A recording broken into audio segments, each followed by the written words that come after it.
It's time for the man who's never boring.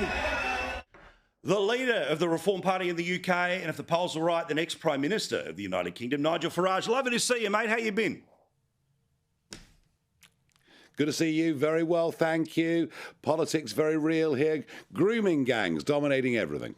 Which, of course, this is a story way back when about when local councils wouldn't go there, wouldn't touch it, wouldn't talk about it for fear of offending the parts of the Muslim community. Keir Starmer was back there as the chief prosecutor and sort of involved in some of the light touch responses. You single-handedly was able to bring it back to national attention, force this to become an issue, so much so that there's going to be the proper inquiry now. There's basically no limits, no stone unturned, and we're going to know who looked the other way. Well, that's the plan, absolutely. And Keir Starmer, having initially said that anybody that wanted a full judicial inquiry with powers was giving a dog whistle to the far right. I mean, gosh, they are so repetitive, these people. Now forced into a U-turn. We're told the inquiry could take up to 3 years, which I think is rather longer than any of us would want. And we've yet to know who the judge or the head of the inquiry is. So it's a step in the right direction. We must not let them wriggle out of doing this properly. Social services turn a blind eye. Police turn a blind eye. Politicians turn a blind eye. And frankly, it's a scandal that I think is looked upon by the rest of the world as a real badge of shame for the UK. Now, let's turn our attention to the dominant news around the world right now is that we do not know what is just around the corner when it comes to, will the United States give the technology that means we can go to the whole next level here when it comes to trying to make sure that Iran does not get a nuclear weapon?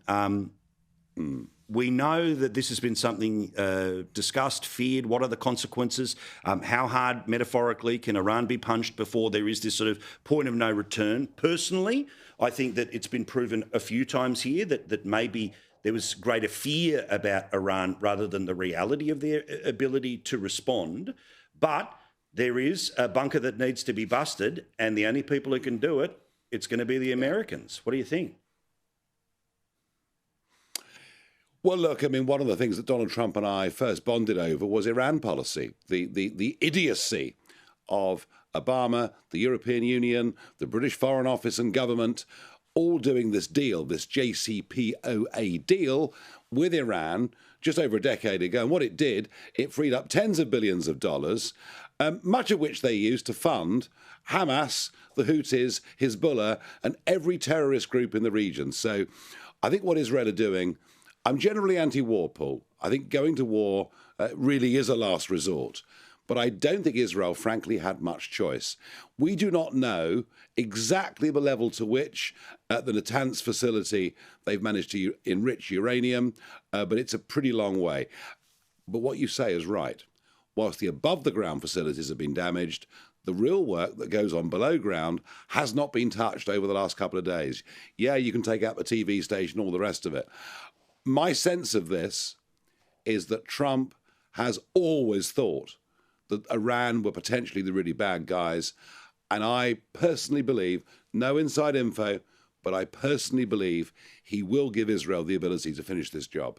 Yeah, I get that sense, especially obviously stepping out of the G7, basically as soon as he hopped off Air Force One into the Situation Room, and we know that it's daylight right now in not just America but the Middle East as well, and whether that's part of the equation, we'll all find out together. By the way, when I talk about Iran and what was feared versus what has happened. I'm not at all downplaying their funding of terrorism, and I'm not downplaying the brutal regime, none of that whatsoever. What I'm talking about is that obviously anyone having even a mild foreign policy conversation sees that there's one of these red lines, right? And if Israel and Iran and Israel, then are we at some beginning of a point of no return?